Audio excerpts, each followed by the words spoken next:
안녕하세요, IT 크리에이터 신났습니다. 저는 갤럭시 Z 폴드2를 쿠팡에서 사전 예약으로 9월 13일에 구매를 하였고요. 15일에 받아보기 시작해서 오늘로 약 2달째가 되었습니다. 오늘은 Z 폴드2 2달 실사용 후기 영상이 되겠습니다. 보통 갤럭시 신제품 같은 경우에는 대형 유튜버 분들이 출시되었을 때 통신사 협찬이든 제조사 광고든 메인폰은 아이폰이나 다른 폰인 상태에서 체험 형식으로 사용해본 다음에 후기 영상들을 많이 올리시는데, 저는 갤럭시 S10 에센셜부터 Z 플립 그리고 Z 폴드2까지 그동안 유튜브를 하면서 메인폰은 무조건 갤럭시를 써왔습니다. 아이폰도 지금 요거 있긴 한데 해외에서 애플페이 쓰는 용도이거나 이렇게 지금 유튜브 서브 카메라 용도로 사용하고만 있어요. 그래서 실제로 제 생활 일거수일투족을 함께 하는 동안 자연스럽게 느낄 수 있었던 Z 폴드2만의 장점과 단점에 대해서 얼추 2달 정도 사용을 해보고 나니까 알 수 있게 되더라고요. 우선 장점부터 말씀드려보도록 하겠습니다. 첫 번째 장점, 이건 너무나도 자명한 사실이기 때문에 두 번 말하기도 입 아픕니다. 접었을 땐 일반적인 스마트폰, 펼쳤을 땐 태블릿으로 활용이 가능하다는 것이죠. 저 같은 경우에는 단순히 화면만 커졌다고 해서 장점이라고 말씀드리는 게 아니라 펼쳤을 때 내부 UI가 스마트폰에서 태블릿으로 대응되는 것이 너무 좋더라고요. 하나의 예로 제가 사진 편집을 하는 라이트룸의 경우 접었을 때는 이렇게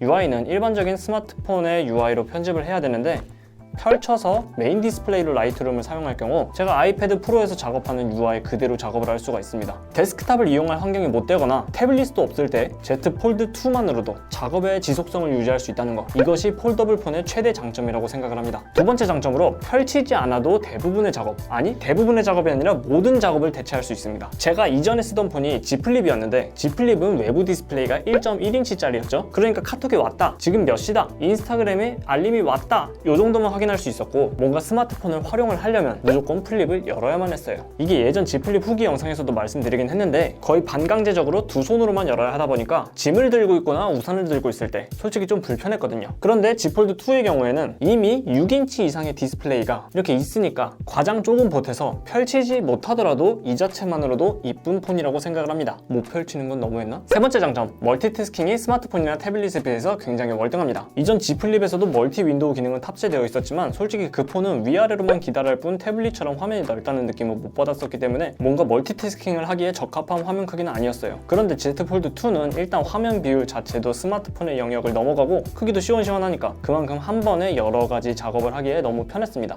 네 번째 장점, 거치대가 따로 필요 없다는 점입니다. 예전 영상에서 화면에 잡힌 부분인데 별다른 거치대가 없이도 공간 차지도 최소한으로 줄이면서 대략적인 촬영 흐름을 볼 수 있게 올려둘 수 있기도 하고, 혼자 밥 먹으면서 유튜브 볼 때 세워두는 것도 너무 유용하고, 학교 비대면 수업도 집에서 듣기 어려운 환경일 때 카페에서 폰 어디다 세워둘 노력할 필요도 없이 혼자서 거치할 수 있는 부분이 너무나도 편했습니다. 다섯 번째 장점, 지문인식이 사이드에 있다는 거? 아니 요즘 갤럭시 S10부터 시작해가지고 내장 디스플레이 지문인식이 대세인데 무슨 말도 안 되는 소리세요? 무슨 사이드 지문인식을 장점으로 꼽아? 라고 하실 수 있겠지만, 저는 S10 에센셜부터 Z 플립 그리고 Z 폴드2까지 전부 사이드 지문인식에 굉장히 익숙해져 있습니다. 그래서 오히려 손을 이렇게 갖다 대야 되는 내장 디스플레이 지문인식보다는 그냥 이 상태에서 바로 열 수 있는 사이드 지문인식이 더 편한 것 같아요, 제 개인적으로는요. 그리고 잘 몰랐는데 전작인 폴드1에서는 전원 버튼이랑 지문인식 버튼이 같이 통합되어 있는 게 아니라 분리되어 있었더라고요. 그런데 Z 폴드2는 전원 버튼이랑 지문인식이 통합되어 있어서 전원 버튼을 누르면서 지문인식까지 한 번에 되니까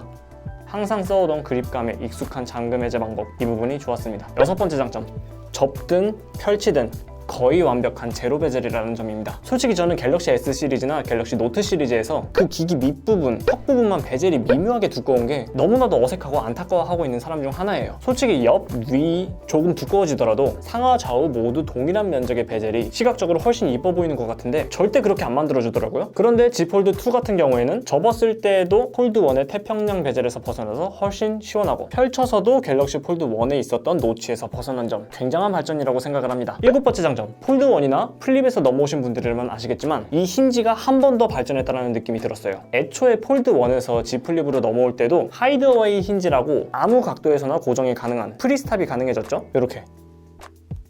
그런데 실제로 Z 폴드2를 만져보고선 어느 정도 사용해보니까 플립과 폴드2 모두 같은 하이드 어웨이 힌지라도 그 고정력이나 힌지의 견고함에 있어서는 폴드2가 Z 플립보다 훨씬 좋은 힌지가 들어갔구나 라고 느끼기에 충분했습니다. 실제로 기기를 접었을 때와 펼쳤을 때 힌지 사이에 틈이 안 보이는 것은 물론이고 펼치는 중에서도 이 힌지 처리를 도대체 어떻게 한 것인지 뭔가 먼지나 불순물 같은 것이 들어갈 틈이 도저히 보이질 않습니다. 이렇게 육안으로 틈이 보이지 않을 만큼 견고한 힌지에 또 어찌어찌 해서 아주 미세한 먼지들이 들어갔다 할지라도 힌지 내부 구조에 청소 스위퍼 솔 같은 것들이 또다시 보호를 해주니까 갤럭시의 폴더블 세대를 거듭할수록 점점 더 견고해지는구나 라는 느낌을 받았습니다. 멀지 않은 미래에 폴더블도 방수 방진 지원할 수 있을 것 같기도 해요. 여덟 번째 장점, 화면이 크다 보니까 게임을 할 때 혹은 동영상을 볼 때 그 몰입감이 일반적인 스마트폰에서 보는 것보다 훨씬 좋습니다. 얼마 전에 베타 테스트 시작한 리그 오브 레전드 와일드 리프트의 경우 훨씬 넓은 화면으로 풀스크린 게임 플레이가 가능하다 보니까 상당히 몰입감이 굉장하였습니다. 학교 후배들이 이걸로 카트라이더 러쉬 플러스 하라고, 그거 영상 찍으면 무조건 떡상한다고 그러는데 사실 사람들은 이 아저씨가 카트라이더 하는 모습을 그렇게 바라지 않잖아요. 그래서 안 찍을 거예요. 근데 또 폴드2로 컷오프를 하면은 굉장히 몰입감이 상당하다는 점, 이건 확실합니다. 이렇게 해서 Z 폴드2 두 달 동안 실사용하면서 느꼈던 장점 8가지에 대해서 말씀을 드려봤습니다. 다음 영상에서는 Z 폴드2를 사용하면서 느꼈던 아주 치명적인 단점들, 컨텐츠도 지금 바로 촬영하고 준비하도록 하겠습니다. 영상이 도움이 되셨다면 좋아요와 구독, 알람 설정 부탁드립니다. 여러분들의 좋아요와 구독 버튼이 제 다음 컨텐츠 제작에 아주 큰 힘이 됩니다. 궁금한 점 있으시면 언제든지 댓글 달아주시고요. 시청해주셔서 감사합니다. 지금까지 IT 크리에이터 신하스였습니다. 폴드도 같이 인사하렴.